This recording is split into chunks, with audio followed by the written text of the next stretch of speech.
Wakey. New TikTok hippie just dropped. This is the kind of white girl to dress like this and then only talk about India, saying there's creepy Indian guys in her DMs. Also, she thinks she's like an alien of a supreme Aryan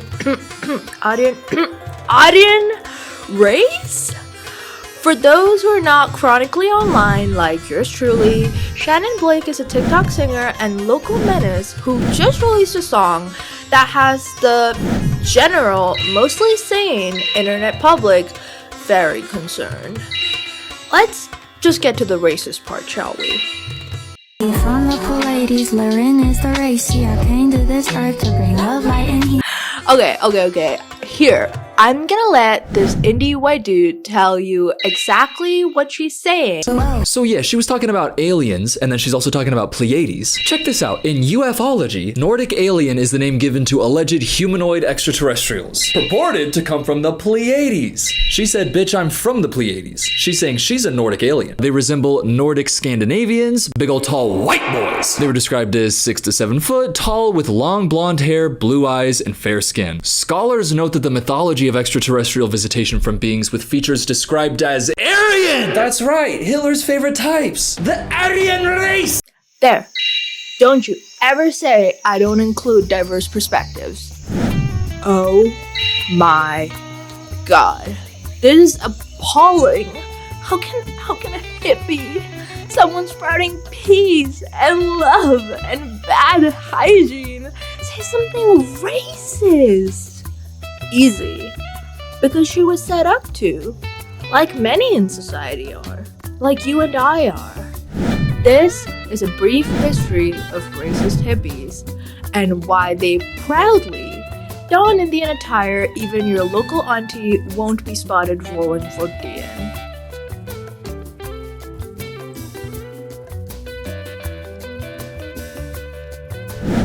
The adoption of Indian clothing by hippies emerged primarily during the countercultural movement of the 1960s and 70s.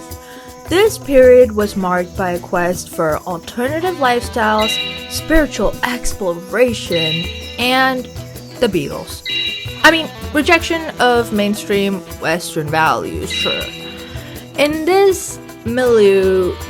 Is that a real word? Why did I write? Okay. Elements of Indian culture, including clothing styles such as the kurta, sari, and the bindi, were adopted by hippies as symbols of rebellion and non-conformity.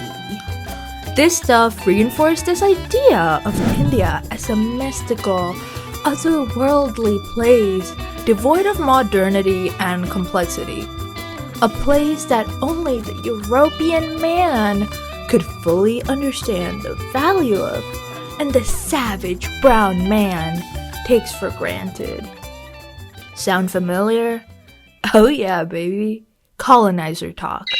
This exoticization reinforces power dynamics where Western cultures are positioned as superior and entitled to borrow from other cultures at will.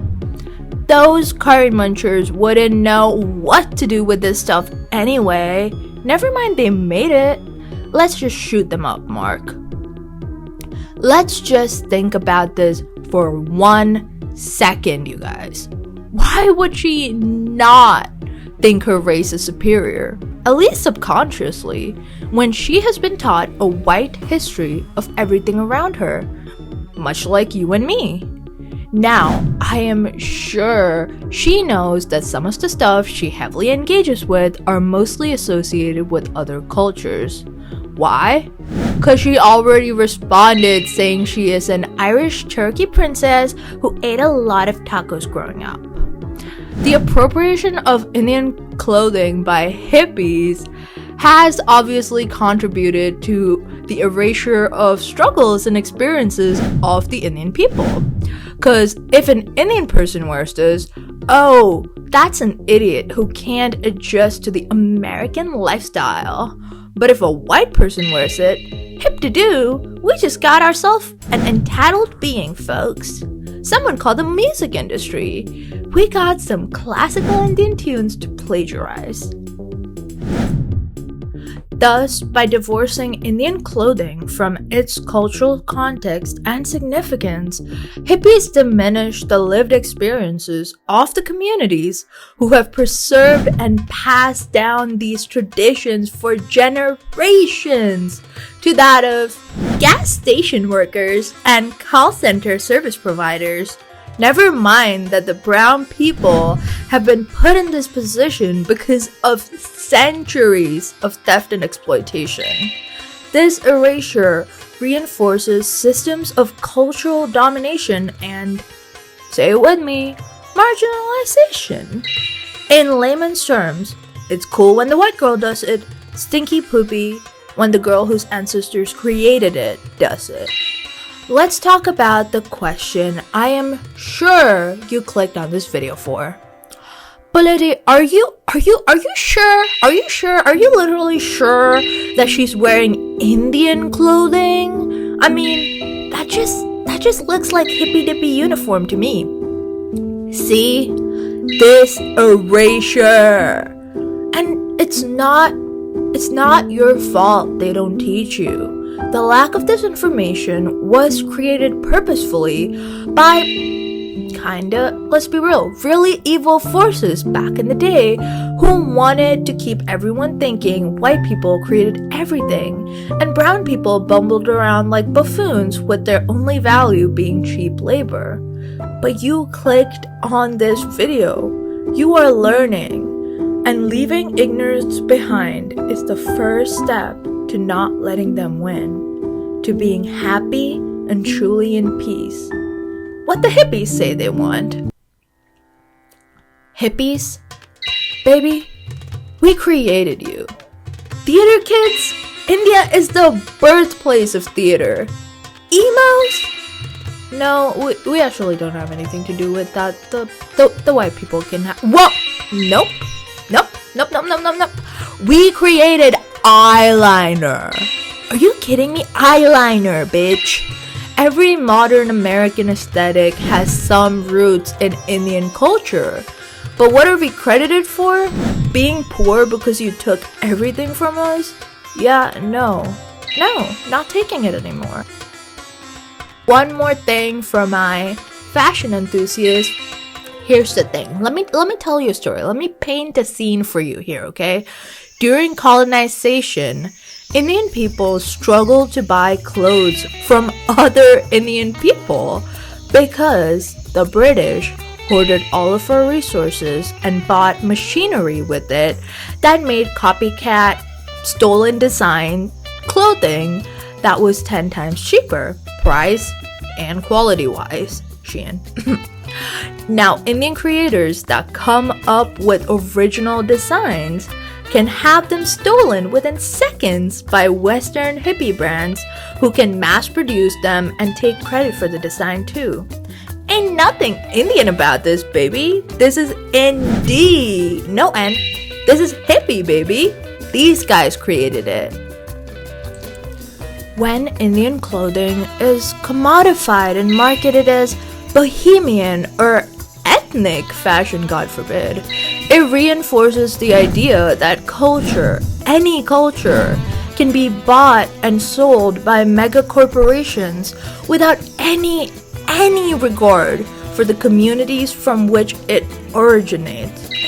Whatever happened to art, huh? I mean, Shanon Blake, in my opinion, just reflects a broader pattern of Western dominance and entitlement to cultural resources because of history, which must be critically examined and challenged from within. And I'm not saying all hippies have done is steal clothes and not shower. I mean, back in the 60s, they actually did some good. They were strong supporters of the civil rights movement and in staunch opposition to the Vietnam War.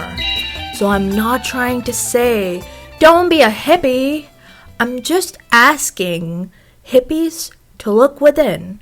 Will your hippie ancestors, linked to you inextricably by clip-on dreads, be proud of you or ashamed? I don't care if you dress hippie. I mean, it's beautiful clothing. Of course I want to share my culture. People like it for a reason. But be clear that hippiness was not invented by the Beatles. I just want people to be clear in saying, I am a hippie and I wear traditionally Indian clothing or traditionally whatever culture clothing that you find yourself wearing. But most of the clothing has very, very strong Indian elements. So you might as well just say, I wear traditional Indian clothing because I think the culture is beautiful. You can have the thing, just credit the creator. In TikTok lingo, talking of crediting the creator, I have also heard talks about her song sounding an awful lot familiar to. Oh my gosh, there are thousands of comments by white women on that post saying, oh my gosh, I love your vibe, I love your music. That's not her vibe! She stole that from black people! She did not create that music out of thin air. That is literally No Name circa 2016 Telephone. That whole song is No Name's whole album. Okay, so even hippies are racist. Just great. Okay. So I don't make these videos to depress people. I don't make them to go, look how terrible the world is. Subscribe. Although you should subscribe. I don't make them to depress you, because let's be real, if you're watching this, you're already kind of depressed, man. This is a tough, harsh world to live in. I make these videos to tell you why the world behaves the way it does, and not just humans are selfish by default, because that is a lazy argument. I make them to show you how it is all connected, because when you know how it's all connected, you will know how to cut the thread. Cause bro, can I make money out of this? Can I make money wearing traditional Indian clothing, pretending to be an alien of a superior race? No, but she can take my people's clothing, cut a whole lot of holes in it, and then buy herself a mansion in the forest. If you have watched till the end of this video, thank you so much for watching. Drink lots of water so the hippies don't invade your mind. Please do like the video. I hear it really does help with the algorithm, and that would just really help because I'm a really small channel right now. And subscribe to become a cinnamon pie. Get it? It's like cutie pie but brown. And if you aren't brown, hey, who doesn't like cinnamon? Good night. Sweet dreams. Love you. Okay, I just wrote like the best shit I've ever written. Okay, here we go. I told him praise my pussy often. He told me that won't be a problem. He opened up my legs and saw bliss, and told me I'm a fucking goddess. Yes, I'm a magical bitch. My pussy's magic.